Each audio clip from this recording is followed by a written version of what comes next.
सत साहिब सतगुरुदेव की जय।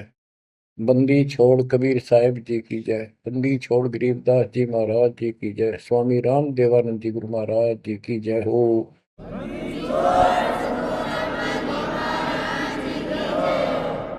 सर्व संतों की जय, सर्व भक्तों की जय, धर्मी पुरुषों की जय।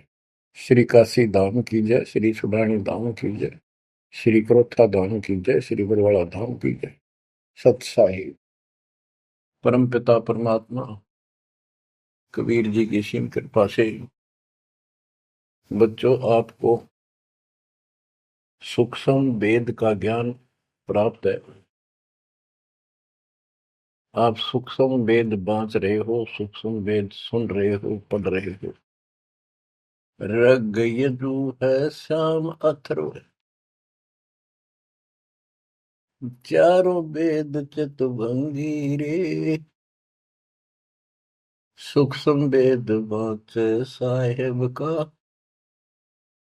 सोहंसा सतसंगी रे। सूक्ष्म वेद बांच साहेब का, सोहंसा सतसंगी रे।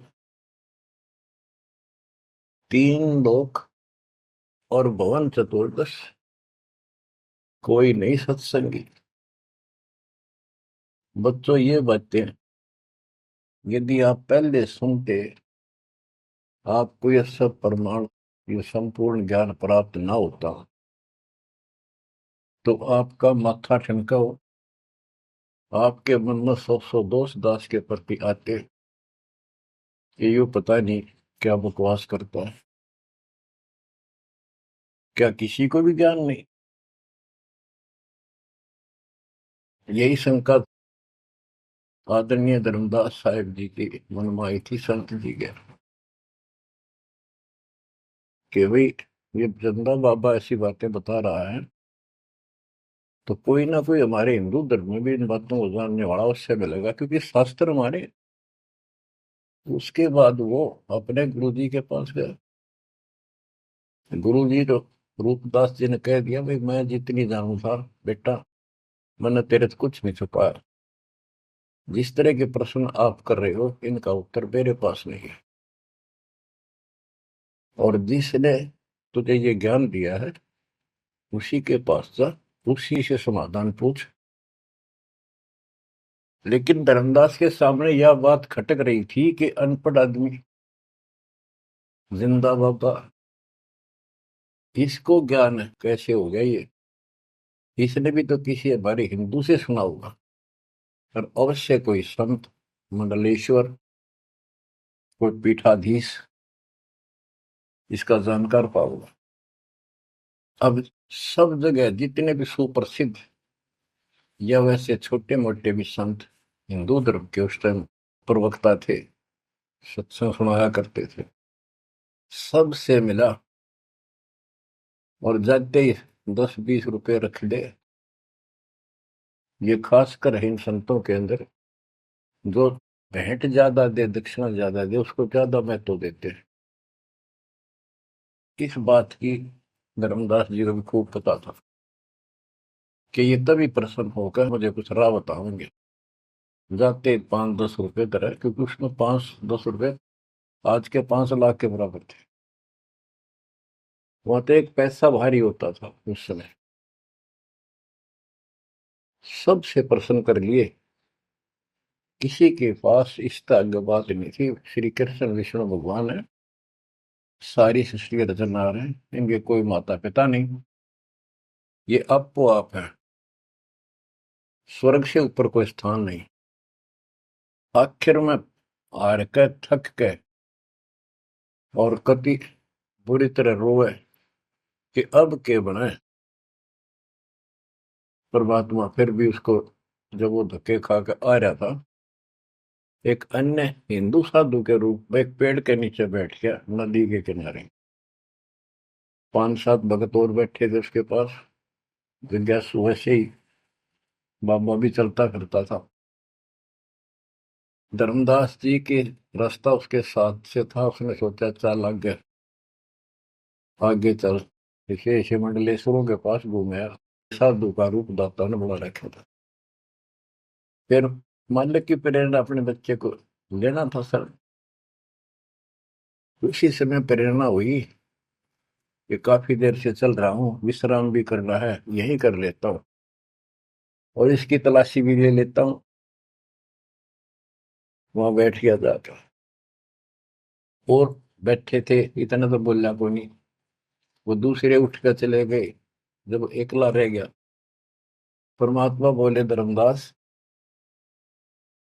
खोज लिया तो ज्ञान, मुझे बता दे कि मिला होता कितना। आंखें फटी की फटी रह गई। मालिक उसी समय उसी रूप में आ गए। बच्चों, इस नरक से निकालने के लिए उस मालिक ने अपने एक बच्चे के लिए कितना कुछ करना पड़ा, कितने खाड़े कर दिए। वहां से शुरुआत करनी थी अपने कलयुग की भक्ति की। और वो अच्छी आत्मा थे, भगवान के बच्चे थे, पूर्व जन्म के संस्कारी मालिक के थे। जैसे सम्मन था, सम्मन ने कितनी कुर्बानी दी थी, बेटा काट दिया मालिक के नाम पर। अब उसके लिए खाड़े करे थे परमात्मा ने, कहाँ कहाँ कैसे बंदी बने, कोड़े खाए, उसकी सेल बिस्तर बिछाए। किसी जन्म का ये धर्मदास जी भी ऐसे ही कुर्बान आत्मा था, लेकिन ये ठीक से टिके नहीं क्योंकि ज्ञान संपूर्ण नहीं था। इसलिए मालिक उसके लिए फिर वहां बैठ के जाकर धर्मदास जी परमात्मा के चरणों में गिर के अपनी ढीठता, अपने अविश्वास, अज्ञानता का बहुत पश्चाताप किया। हे मालिक, आप सत्य, आपका ज्ञान सत्य, आपका समाधान सत्य। परमात्मा बोले, ये प्रेरणा मैंने की थी तेरे अंदर। काल का बेटा बहुत लंबा जुगाड़ है, बहुत लंबा षड्यंत्र है। पाया किसी के पास ये ज्ञान। हे महाराज, ज्ञान के वो तो गंध भरा, काम करो सारा सड़ रहे हैं। तो बच्चों, अब आपको दास बताना चाहता है परमात्मा की महिमा और सूक्ष्म वेद वाला ज्ञान संत गरीबदास जी को प्राप्त हुआ परमेश्वर से। उनके सतगुरु और भगवान स्वयं कबीर साहब थे, जिनका गुरु भगवान और ज्ञान एक नंबर का। तो उस पर हमने विश्वास करना चाहिए, लेकिन विश्वास करने के लिए कुछ आधार होता है। हिंदू धर्म के लिए गीता और वेद, 18 पुराण, ये आधार है कि ये अध्यात्म के मूल ग्रंथ है। उन मूल ग्रंथों से आपको परमात्मा की यह वाणी सिद्ध कर दी, ऋग यजु है साम अथर्व, चारों वेद चित भंगी रे, सूक्ष्म वेद वाचे साहेब का, सोहन सा सतसंगी रे। तीन लोक और भवन चतुर्दश, कोई नहीं सत्संगी। क्यों? क्योंकि उनके पास ये तत्व ज्ञान नहीं।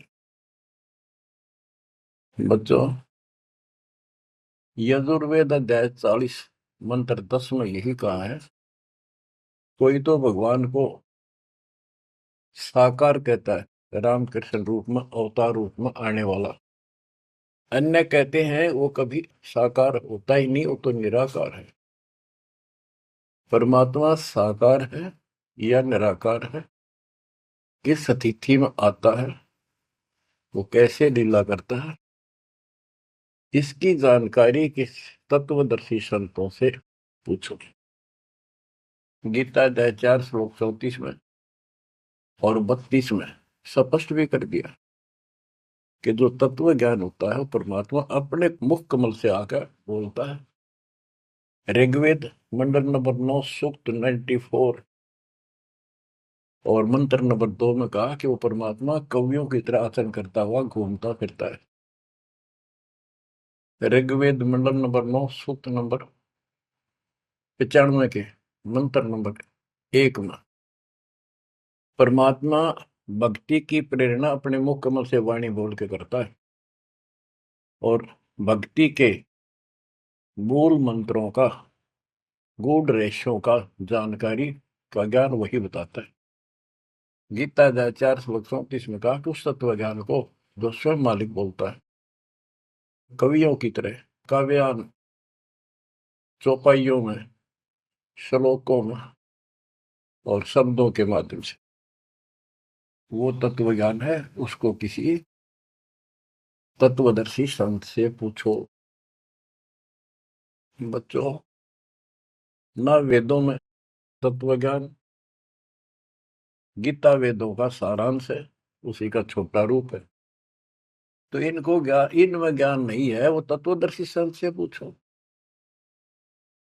वो तत्वदर्शी संत की पहचान श्रीमद् भगवत गीता अध्याय नंबर 15 श्लोक 1 में बताया है कि ऊपर को मूल, ये तो मूल मालिक सारी सृष्टि का रचने वाला समझो, संसार रूपी वृक्ष है जिसकी ऊपर को जड़ है और नीचे को 3 गुण रूपी शाखा है। इसके सभी विभागों को जो बता देगा स वेदविद, वो वेद के तात्पर्य को ठीक से जानने वाला है, यानी वो तत्वदर्शी संत है। धर्मदास जी और गरीबदास जी के सतगुरु ने बताया, कबीर अक्सर पुरुष एक पेड़ जो जमीन से बाहर दिखाई देता है उसको पेड़ बोलते हैं, पेड़ा, तना। गरीब अक्सर पुरुष एक पेड़ है, निरंजन व की डार और तीनों देवा शाखा है, ये पातुल संसार। फिर तपस कर दिया, कबीर एक कैसा दे सब सदर, सब साध्य सबता, माली शीचे मूल को फल फुल अगा। सभी पार्ट्स ऑफ द ट्री, वृक्ष के सभी विभाग बता दिए कि तना अक्षर पुरुष है, डार ये क्षर पुरुष है, क्षर पुरुष, और तीनों देव आरद गुण ब्रह्मा सत्पुंग उत्तम गुण शिव जी रूपी शाखाएं और पात रूप संसार। तो बच्चों, फिर साथ में ये समाधान भी कर दिया कि एक का साध्य सब सदन, यानी मूल को पूजो, उसको इष्ट रूप में मानो, उसके बाद अपने अनुष्ठान करो, साधना करो। जो आपको प्रथम मंत्र दिया जाता है इसमें प्रथम और लास्ट वाले मंत्र को छोड़कर सारे इन्हीं शाखाओं वाले मंत्र है। और गीता अध्याय 3 श्लोक 10 से लेकर 15 तक ये स्पष्ट किया है कि शास्त्र अनुकूल धार्मिक अनुष्ठान यज्ञ करने से वो सही भक्ति मानी जाती है। इन यज्ञों के द्वारा इन देवताओं को बढ़ाओ, ये यज्ञ से बढ़े हुए देवता तुम्हें बिना मांगे ही सब कुछ देते रहेंगे। और उस परम अक्षर पूर्ण परमात्मा को इष्ट रूप में प्रतिष्ठित करके फिर सारे धार्मिक अनुष्ठान करो। कहते हैं सब प्राणियों की उत्पत्ति अन्न से होती है, अन्न वर्षा से होता है। वर्षा शास्त्र विहित, शास्त्र में प्रमाणित धर्म कर्म यज्ञ करने से होती है। और कर्म लगाए ब्रह्म ने, क्योंकि सबके लोक माए तक काम करके खाना पड़ा, सतलोक में कोई काम नहीं था, बैठा सब परी मिला था। जैसे आप सतलोक आश्रमों में जाते हो, आपको सारा बना बनाया मिल रहा है, हरखा और भक्ति करो, सत्संग सुनो और आ जाओ। फिर बताया है कि सभी प्राणियों की उत्पत्ति अन्न से होती है, अन्न वर्षा से होता है। वर्षा शास्त्र विहित, शास्त्रों के अनुसार किए गए अनुष्ठानों से होती है, यज्ञ से होती है। और यज्ञ शास्त्र अनुकूल कर्मों से होती है। कर्म लगाए ब्रह्म ने, ब्रह्म की उत्पत्ति हुई अक्षर पुरुष से। और अक्षर पुरुष यानी अक्षर का अर्थ यहाँ पर अविनाशी है। और जहां पर प्रकरण होता है एक से अधिक, अक्सर कारक के विनाशी होता है। लेकिन सरपुरुष अक्षर पुरुष, सरपुरुष ब्रह्म है, ये काल है 21 ब्रह्मांड का स्वरूप, अक्षर पुरुष 7वें ब्रह्मांड का स्वरूप। और फिर परम अक्षर ब्रह्म क्यों कहा, परम अक्षर पुरुष, कि वो सब का मालिक वो है। तो इस प्रकार आध्यात्मिक ज्ञान को समझना है और उस परम अक्षर ब्रह्म को योगों में प्रतिष्ठित करके सारे अनुष्ठान करने चाहिए, तब सफलता होगी। कबीर साहब ने बताया, कबीर एक के साध्य सब सदे, सब साध्य समझा, माली सींचे मोल को बुलागा। पुण्यात्माओं, इससे सिद्ध हो गया कि किसी के पास भी वेदों से हटकर ज्ञान नहीं था, और वेदों में वो ज्ञान है ही नहीं जिसकी हमें जरूरत थी। इसलिए क्या रहा, अब इसके ऊपर चलेगा सत्संग शेष, संत गरीबदास जी की अमर वाणी, अथ कथनी बिना करनी काम। इसमें से कुछ वाणी सुनाएगा दास। जैसे आपको बताया गया कि काशी विद्यापीठ पट कबरा मनाते थे, उनको विद्वान माना जाता था, उनकी दुकान बढ़िया चला करती थी यहाँ भोले समाज में। तो गरीबदास जी उस पढ़ाई के बारे में कहते हैं जो वो पढ़ा करते, केवल लोगों को ठगने के लिए। गरीब पढ़ना गुणना चातुरी, यह तो बात सुगम, सत सुकृत और बंदगी, या है बात अगम। के ये गीता वेद पुराण पढ़े लिए, चतुरता दिखा दी, बड़े बड़े लेक्चर झाड़ दिए, ये तो बहुत आसान है। लेकिन सत सुकृत, सच्ची भक्ति, सच्चे अच्छे कर्म और भक्ति, सच्ची भक्ति, बंदगी, प्रणाम, बंदगी के अंदर वजह सारा कुछ आ जाता है, भक्ति भी आ जाती है, मंत्र भी आ जाते हैं, प्रणाम भी आता है। कई बार विशेष तौर पर बंदगी प्रणाम को बोलते हैं, बंदगी प्रार्थना भी कही जाती है। फिर बताते हैं कि सत्य सुकृत, अच्छे कर्म और बंदगी, परमात्मा की स्तुति, नमस्कार, प्रणाम, भक्ति सच्चे ढंग से पूरे गुरु से प्राप्त करके तत्व ज्ञान के आधार से करना, यह है बात अगम, ये ऊंची बात है, आगे की है, बहुत सबसे आगे की, सबसे श्रेष्ठ। गिर पड़ना गुनना रोग है, उलझे दुनिया माही, 52 अक्षर में बंद रहे, आगे की सुध नाही। संस्कृत भाषा के 52 अक्षर बताए, इसको इसलिए सीधा अर्थ कहते हैं, तो संस्कृत से सीमित है, इन ग्रंथों तक सीमित है, इनमें वो ज्ञान है नहीं। ये उलझे दुनिया में, ये अलग 84 के चक्कर में रह गए। गरीब पढ़े गुणे पावे नहीं, अनपढ़ने से न्यार, अकोचर छंद है, कैसे पावे पार। कहते पढ़े गुणे पावे नहीं, अनपढ़ने से न्यार, यानी जो चतुरता दिखाने के लिए पढ़ते हैं वो कभी नहीं परमात्मा प्राप्त कर सकते, ना वो ज्ञान मिले। अनपढ़ने से न्यार, के बिना पढ़े भी बात नहीं बने। अब जैसे आप अक्षर ज्ञान प्राप्त कर रहे हो, आप भले ही अपनी रोजी रोटी के लिए कर रहे हो, लेकिन अब इस पढ़ने से आपको अपने मूल ग्रंथ समझ में आ जाएंगे। ये सूक्ष्म वेद है, इसके अंदर जो गूढ़ रहस्य है वो अन्य वेदों से भी उत्तम और गहरे हैं। इसमें कह दिया पढ़े गुणे पावे नहीं, यह पढ़ाई है वो तो मूर्ख बनाने की। अनपढ़ने से नार, जो नहीं पढ़े वो भी दूर रहेंगे। हमारे को अक्षर ज्ञान नहीं था, इसलिए हम इन चतुर लोगों की बातों में फंसे रहे। गरीब वेद कथें चित चूक है, मन में मान मरोड़े, कहने मात्र के तो पंडिता, ये होते के डोर। कि इन वेदों के पढ़ने मात्र से कुछ भी हासिल नहीं होना, क्योंकि वो ज्ञान है ही नहीं जी। अपने को जरूरत है मोक्ष प्राप्त हो, और वो ज्ञान मालिक प्रत्येक युग में आकर बोलते हैं, पर कदर नहीं बनी।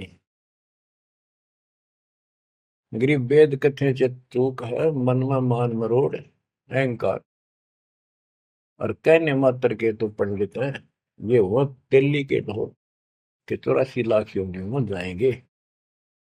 अब जैसे एक बहुत ही अच्छा उदाहरण दिया संत गरीबदास जी ने, बच्चों ये गाना बजाना समय के अनुसार शब्द भी सुनाए जाते हैं, और ये कड़वी गोली भी खिलाई जाएंगी, तभी ये रोग कटेगा। सारा ट्रीटमेंट कंप्लीट करना पड़ता है। अब ध्यान से सुनो। पुराने समय में तिलों से तेल निकाला जाता था। वो व्यक्ति जो काम ये करते थे उनको तेली बोलते थे। वो एक कोल्लू लगाते थे। वो कोल्लू एक मशीन होती है जिसमें 3 4 गिरारी सी होती, मोटी मोटी भारी भारी, और उसके ऊपर एक ऐसा पात्र लगा होता है जिसमें नीचे सुराख होता है, और उसमें सरसों डाल दी, तिल डाल दिए, वो धीरे धीरे नीचे जाता रहता, कोल्लू चलता है। एक लंबा लकड़, कम से कम भी 15 20 फुट लंबा। उस कोल्लू को चलाने के लिए एक लंबा लकड़ फंसा के, और उस लकड़ को पाट बोल में, लाट पाट, उसको बैल से चलाया जाता था। और वो बैल उस लकड़ की जितनी लंबाई होती है उसके में ही सर्कल में घूमना होता था उसको। वो सर्कल होता था उसके, एक सर्कल में घूमता था, सेम कति फिक्स्ड होता था उसका डायमीटर। उसी परिधि में वो बैल घूमता रहता था, और उधर से कोल्लू चलने से तेल निकलता। उस कोल्लू को चलाने के लिए एक बैल का प्रयोग किया जाता था।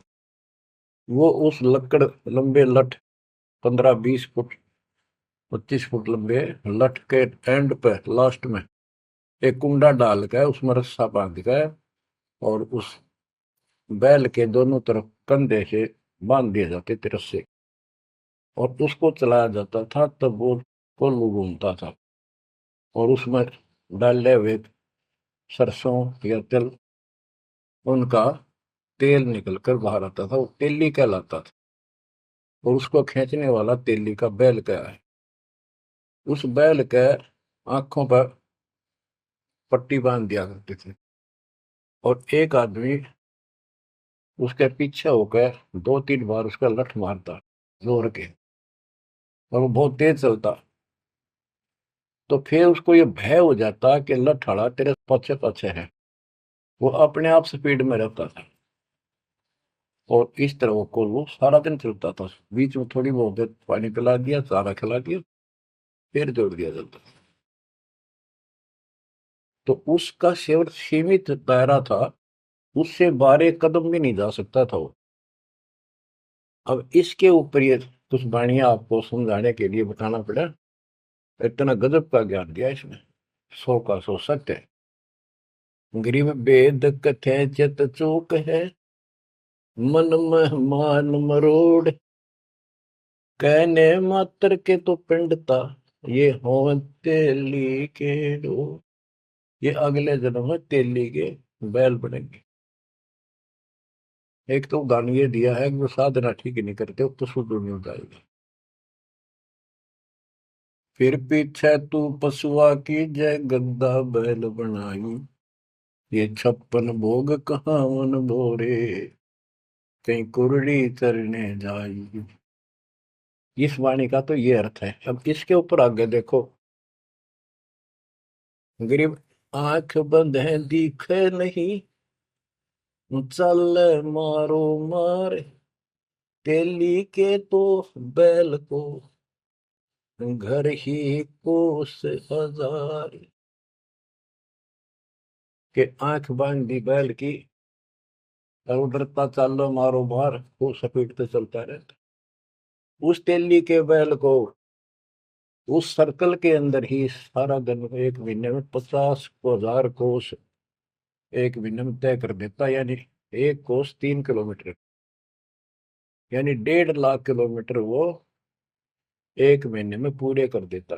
उसमें चल चल के इतना सफर तय कर लेता, रहता वही ठेकान, एक कदम उससे बाहर नहीं जाता। बच्चों ये स्पिरिचुअल लेक्चर है या आध्यात्मिक घंटी दे रहा हूं आपकी स्कूल की। इसको ऐसे समझाने से आपके अंतःकरण में योगदान रचेगा। एक क्या होता था पहले, जैसे फसल होती थी गेहूं चने, इनको अलग करने के लिए भूस से एक गाटा जोड़ा जाता था, गाटा। उसके बीच में एक लठ गाड़ के मोटा था, उसका रस्सा बांध के फिर 5 7 10 पशु, जिसमें भैंस गाय काटड़ा काटड़ी ऐसे सिर में बांध दिए जाते थे। और बीच में लठ गाड़ दिया, उसके चारों तरफ वो भूस डाल देते थे, चने या गेहूं। क्योंकि दास ने देखा है, हम किसान के गर्जनों था, इसलिए 90% बच्चे किसान वालों को पता नहीं, जो शहर में रहते हैं, वो भूसे कैसे निकलता था, जिसकी ये वाणी जिस बारे बोली है। अब तो मशीनों से निकल जाता है, कट कट कट कट 6 घंटे में। पहले महीना महीना लगे रहा करते। दास का जन्म ऐसे समय में दिया दाता ने जब वो 5505 निकट आ रहा था। और वो पिछला प्रोसेस सारा पता है जो एक वाणी में बोला गया है। दास को समझने में आसानी रही, आपको समझाने में आसानी होगी। तो उसको हम तो गाटा बोला करते, गाटा जोड़ रखे। वो सारे पशु एक लाइन में चलते रहते, चारों तरफ घूमते थे, जैसे तेली का बैल घुमा करता। ये उस फसल को काटने के लिए उनके पैरों के नीचे वो फसल कट जाती, छोटा छोटा तूड़ा भूस बन जाता। फिर उससे गेहूं चने अलग कर लेते और भूस अलग हो जाता। उसको गाटा बोला करे। और पलवल साइड इधर फरीदाबाद साइड में उसको धाए बोलते थे, धाए। धाए यानी पशुओं का एक समूह, एक से एक गले का रस्सा बांध दिया जाता था। वो बाहर नहीं जा सकते, अंदर आ नहीं सकते, क्योंकि एक दूसरे को धक्का नहीं दे सकते। वो एक लाइन में चलते थे चारों तरफ सर्कल में।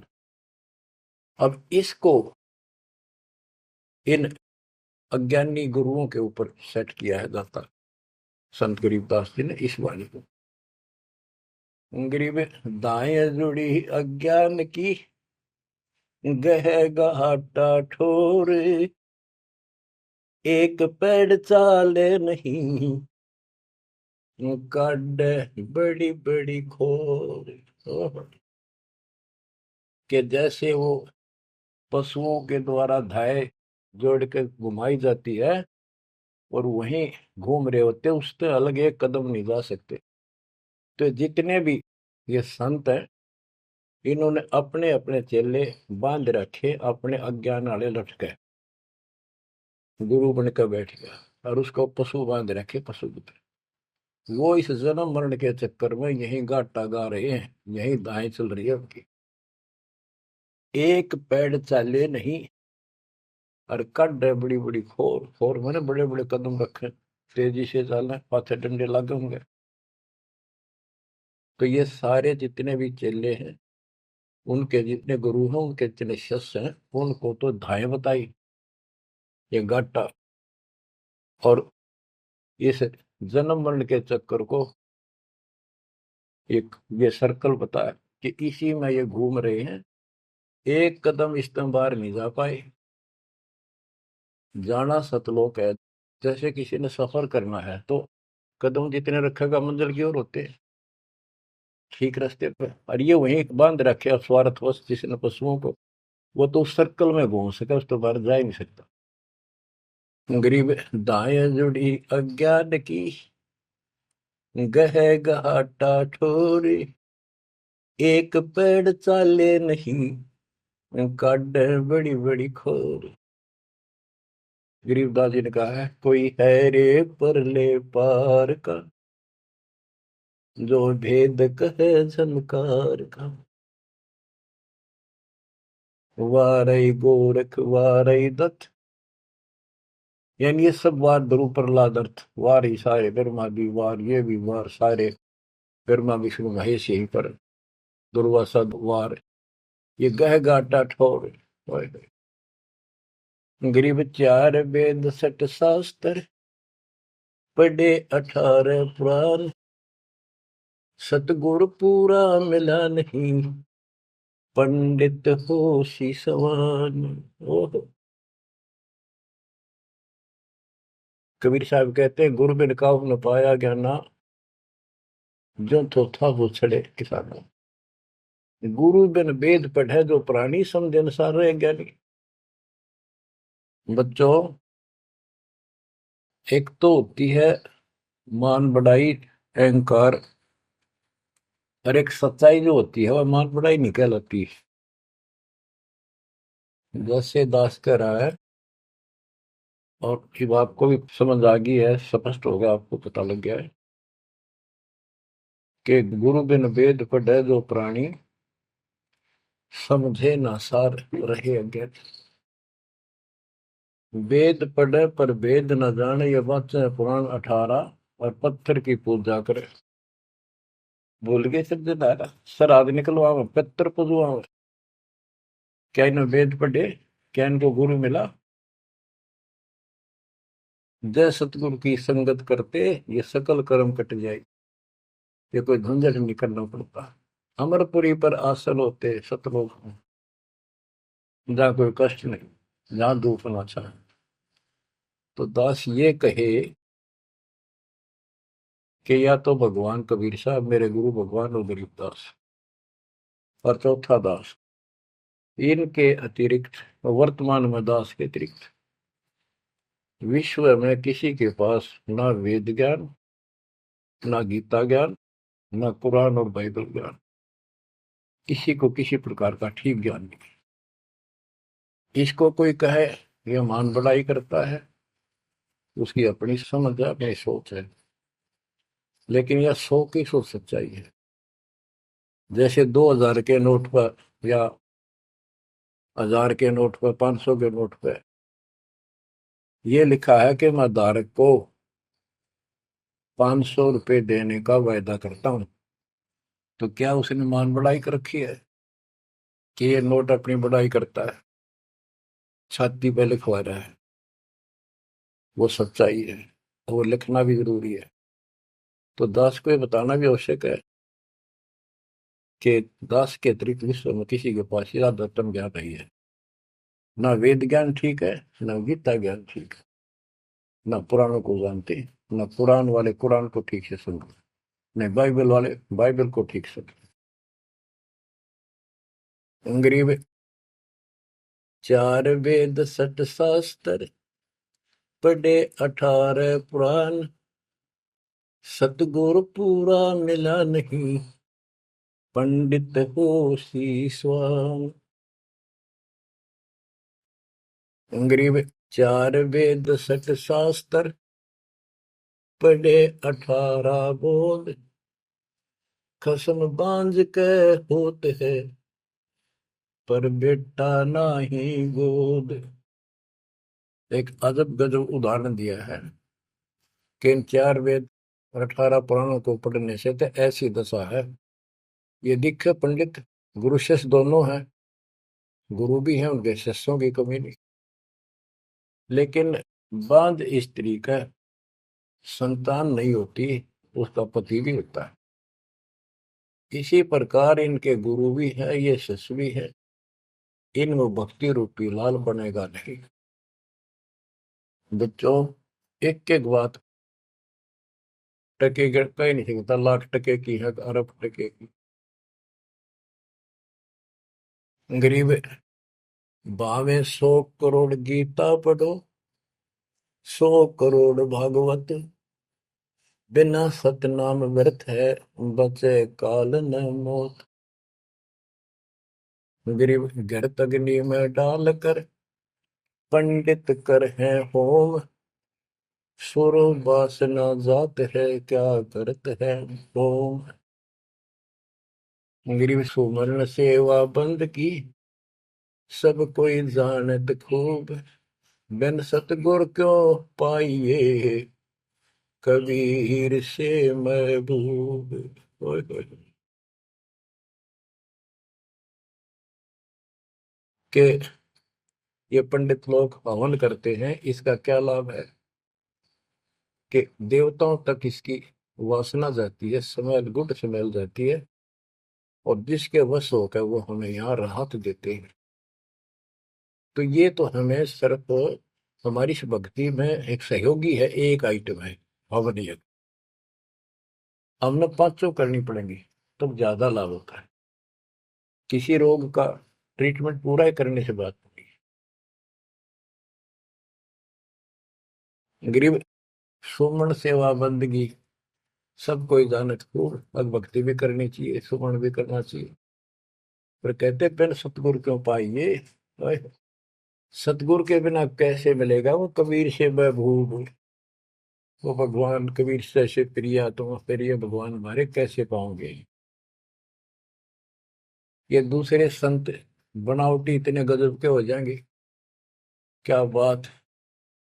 सिर पे उस्तरा करा लिया, माथे पर 3 तिलक, माला 4-5 डाल ली, लाल भगवा वस्त्र धारण कर लिए, और बैठ जाते हैं कतिया करके। गरीबदास जी कहते हैं, गरीब कोरा कलश कुम्हार का, ऊपर चित्र अनूप, वस्तु नीति समझ है जैसे जलवन को। ऊपर तो ढूंढा साध का, अंतर रख्या खो। ऊपर तो साधु दिखे गजब का, बनावटी सी जबरदस्त जबरदस्त, जैसे कुम्हार का, यानी कोरा कलश कुम्हार से लाए, उसका ऊपर कितनी अच्छी चित्रकारी होती है, और उसमें जल है, नीचे चट है उस चित्रकारी में। ऊपर का दिखा क्रमिया जो संत ऐसा है जिसके पास यथार्थ ज्ञान नहीं है, वो तो ऐसा है जैसे कोरा कलश कुम्हार का, ऊपर चित्र अनूप, वस्तु नीतिस्मद है, जिसके लिए लाए तो जल है नहीं मीठा। और जैसे जल बिन कुआं, जैसे कुआं बिना पानी का के काम। गिरी पांचों मुद्रा पिंड में, आग बुजुर्ग शरीर, 52 गंग है, खेवट जहां कबीर। कहते ये शरीर, स्थूल शरीर में 5 मुद्रा है, उनमनी खेचरी भूतरी चाचरी आदि, और इससे आगे बदर शरीर है, सूक्ष्म शरीर और है। कहते उससे पार करने के लिए सतगुरु कबीर साहब का सच्चा गुरु मिलेगा जो बात पड़ेगी। गरीब नाम सार है निर्मला, सार नाम ये निर्मल है, पाक नूर निर्वाण, दास गरीब कबीर को भक्ति दी है दान।